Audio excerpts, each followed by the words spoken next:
En esta última lección nos toca ver un poco el tema de la filosofía cristiana y de Fides et Ratio, que es una encíclica de Juan Pablo II sobre la relación de la fe cristiana con la filosofía. Muy interesante. Bueno, esto casi parte de una anécdota. Lo primero, que es un curioso debate que tuvo lugar en 1931 en la Sorbona entre los miembros de una sociedad filosófica a la que pertenecía gente muy variada, digamos de todos los estilos. Un editor, por ejemplo, de Pascal, que se llama Brunswick, que más bien se consideraría quizá agnóstico, Etienne Gilson, un gran historiador de la filosofía que era cristiano y que editó, como dijimos, unas obras sistemáticas sobre Santo Tomás de Aquino, y muchos otros. También estaba Maritain, que te citábamos en la lección anterior. Bueno, muchos que se tratan estupendamente bien, es una cosa admirable, con qué respeto y con qué capacidad de diálogo, interesantísimo. Bueno, pues ese diálogo se suscitó por un artículo de un gran historiador de la filosofía que se llama Émile Breillet, que había hecho una historia del pensamiento y que en un artículo también había dicho, bueno, que en realidad la filosofía, un tópico que viene desde la Ilustración, la filosofía tiene una época clásica, que es Grecia, y después una época que desaparece, porque solo queda teología, que es la Edad Media, y después renace con Descartes, la filosofía. Bueno, eso claro, a los autores cristianos le llamaba la atención, porque Breillet decía, en definitiva, lo que hay en medio es teología, no es filosofía. Y claro, Gilson, cuando pensaba en la obra de Santo Tomás, decía, bueno, esta es una obra filosófica. Es verdad que, o sea, en Santo Tomás hay una verdadera filosofía. Es verdad que la utiliza para la teología, pero hay una filosofía constituida. Y es filosofía porque se fundamenta en la razón, no se fundamenta en la fe. Puede tener una cierta inspiración en la fe, como vimos cuando se formó la idea filosófica de Dios. Hay una inspiración en la fe, pero la idea al final se mueve en el ámbito filosófico. No es una idea teológica, no está fundamentada en la fe. Bien, entonces ahí aparecieron, bueno, ya solo al plantear el tema se ve la cantidad de cosas interesantes que hay ahí, de qué manera la fe puede inspirar a la razón, cómo la filosofía se fundamenta efectivamente en la razón, pero recibe inspiraciones de mucho tipo, como pasaba, por ejemplo, cuando uno estudia los diálogos de Platón, ve que se inspira, por ejemplo, en mitos clásicos y en otro tipo de inspiraciones, pero el discurso que se hace quiere ser racional. La filosofía se fundamenta en la razón. Bien, entonces eso dio lugar a un debate sobre en qué sentido se podía hablar de una filosofía cristiana. Muy interesante. Por un lado, la filosofía es filosofía y se basa en la razón. Digamos, por así decir de alguna manera, aquí cristiano no añadiría nada. Será un comentario un poco jocoso y un poco fuera de sitio que hará Heidegger y dirá, bueno, hablar de filosofía cristiana es como hablar de un hierro de madera. Están mezclando dos cosas distintas, ¿no? La filosofía es la razón y en cambio cristiana se está refiriendo a una fe. Bien, diríamos, me parece una intervención un poco afortunada. Bueno, era una intervención un poquito de pasada, tampoco hay que darle más importancia. Pero claro, todos los matices que salieron ahí son muy importantes. Nosotros ya hemos visto algunos, porque nos hemos dado cuenta de que en la historia la fe cristiana ha tenido un impacto filosófico. Esto es percibible en la historia. Hemos dicho, desde la misma idea de Dios y una metafísica que cambia totalmente con la idea de creación. Claro, hoy ya no pensamos con los términos con que pensaban los estoicos o con los términos con que pensaba el propio Platón, con las ideas platónicas. Las ideas platónicas desaparecieron, ¿no? Etcétera. Entonces, realmente, incluso por ejemplo, sobre la libertad humana, la responsabilidad, son muchas cosas que han tenido una fuerte influencia cristiana. La idea misma de persona, que tiene un origen, o de origen jurídico, acaba teniendo un desarrollo teológico. Son conceptos que utiliza la filosofía. Entonces, se puede entender filosofía cristiana en el sentido de, por un lado, la filosofía que han hecho los cristianos, pero siendo filosofía justificada en la razón. Se puede entender como la influencia cristiana en la filosofía, es la tesis que defendía Gilson. Hay una influencia cristiana en la filosofía, y la tesis que la desarrolla espléndidamente en ese magnífico libro que es El espíritu de la filosofía medieval, donde cuenta la historia de las ideas, precioso, a lo que dedicó gran parte de su vida.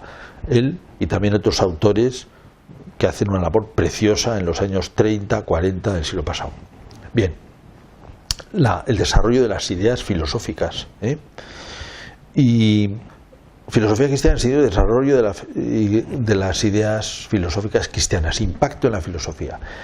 Y también había una posición de un filósofo interesante, francés, cristiano, Blondel, Maurice Blondel, que ha tenido mucha influencia en la teología del siglo XX. Y él decía, muy interesante, que claro, el filósofo cristiano es un filósofo que conoce las respuestas a los grandes temas, conoce la respuesta al sentido de la vida, conoce la respuesta a la responsabilidad moral, conoce la respuesta al fundamento de la realidad.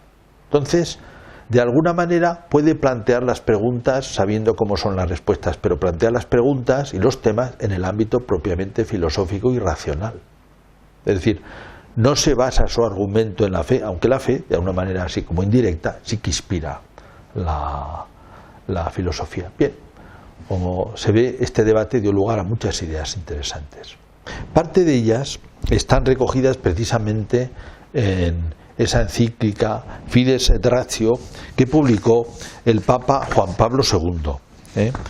Juan Pablo II era un hombre muy interesado por la filosofía, y sobre todo por la relación del pensamiento cristiano con la filosofía, también porque le parecía que era una manera, un gran puente para hablar con el mundo moderno, también con el mundo no creyente. Nos podemos encontrar en el campo de la filosofía y por tanto hay que hacer una buena filosofía. La teología necesita una buena filosofía, de tal manera que quiso construir un documento muy potente que trabajó durante mucho tiempo y digamos con el auxilio de muchas personas. Se hizo un documento muy poderoso. En este documento se plantean, no podemos resumirlo digamos a lo grande porque son demasiadas cosas para decir en pocos minutos, pero sí me gustaría hacer una especie de invitación a la lectura de este documento, para aquellos que les gusta más este tema. Empieza hablando con una frase que procede de San Anselmo de Canterbury, escolástico de los primeros y muy famosa, que dice, está inspirada en San Agustín: credo ut intelligam, creo para entender. Creo para entender. La fe proporciona unas claves que permiten entender de una manera nueva la realidad. Es así. Pero el documento dice, sí, pero también intelligo un creda, intelligo ut credam. Entiendo para creer. Es decir, yo no creo ciegamente. La fe cristiana no se cree ciegamente. Se cree, pero al mismo tiempo se tiene de alguna manera que justificar ante la razón en este sentido. No es que la fe se fundamenta en la razón, pero yo no puedo creer cosas absurdas. Y por eso la teología hace un esfuerzo para comprender los misterios, por ejemplo, de Dios o de Jesucristo. Dios y hombre verdadero. ¿Es absurdo que sea Dios y hombre verdadero? Lo tengo que demostrar que no es absurdo, porque yo no puedo creer lo que es absurdo. De la manera, la razón no fundamenta la fe, pero la razón está en la fe. Yo no creo cosas absurdas y yo quiero entender, quiero comprender. Creo, pero una vez que creo también aquello que creo, digamos, hasta donde puedo, ¿verdad? Lo tengo que explicitar racionalmente. Eso es un papel que tiene muy importante la filosofía en la teología y en la comprensión de la fe. Después, el documento hace las etapas históricas de esta relación entre fe y teología, que son más o menos las que veíamos en la clase anterior. Una relación muy fecunda. Por cierto, pone como autores, diríamos, no dice que no digamos canoniza su filosofía, pero diríamos pone como ejemplos de personas que han hecho este esfuerzo racional del uso de autores que hemos citado, por ejemplo, por supuesto, San Gregorio Nacianceno, San Agustín, el propio San Anselmo, Santo Tomás de Aquino, San Buenaventura, y en la Edad Moderna Newman, Rosmini, Maritain, Gilson, Edith Stein, y también estos rusos que citábamos, Solovyov, otros no los citábamos, Florensky, Kadadev y Vladimir Lossky, que era un gran teólogo ortodoxo.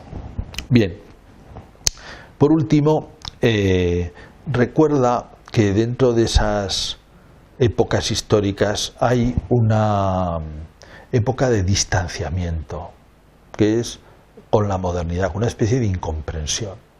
Lo hablábamos en la clase anterior, que se produce a partir del siglo, podríamos decir, XVIII, propiamente, ¿no? A mitades del siglo XVIII, cuando empieza a haber autores polémicos con el cristianismo y donde empieza a haber una especie de polémica racional que digamos que da lugar también a la apologética, una cierta incomprensión. También con debates entre el cristianismo y la razón tecnológica o la razón sobre todo científica. Bueno, la fe cristiana siempre ha querido justificarse frente a la razón y ha hecho un esfuerzo enorme y lo sigue haciendo.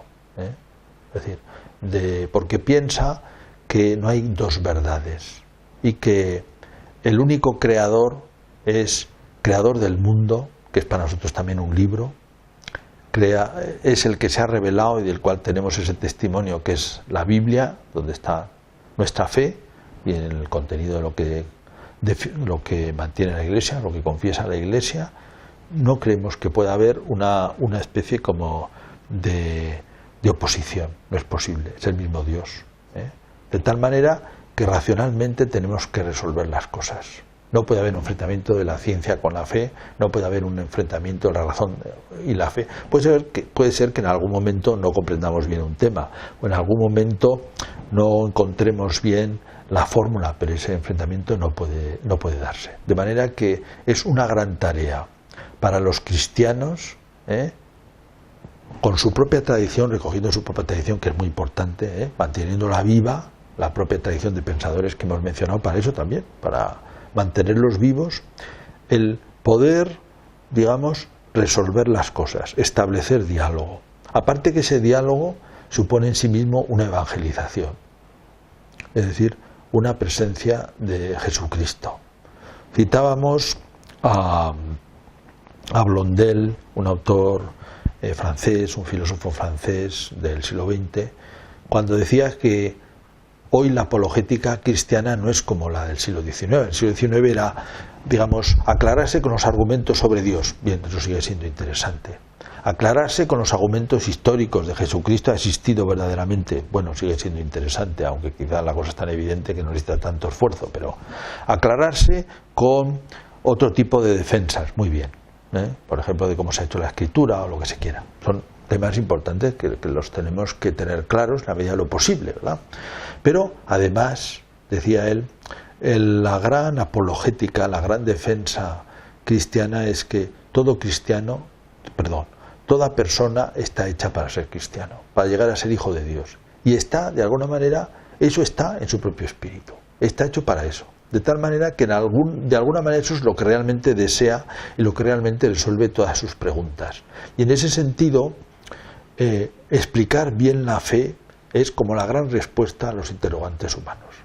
De manera que hay una tarea filosófica de primera. Acompañaos de toda esta tradición tan estupenda y en un diálogo sincero, honesto, acogedor también con todo el pensamiento que ha existido en el mundo, que nosotros tenemos capacidad de acogerlo, de discernirlo, de apreciar en lo que tiene de valioso y también de corregir en lo que tiene de equivocado. Esas son las grandes tareas de la filosofía, del cristiano en la filosofía.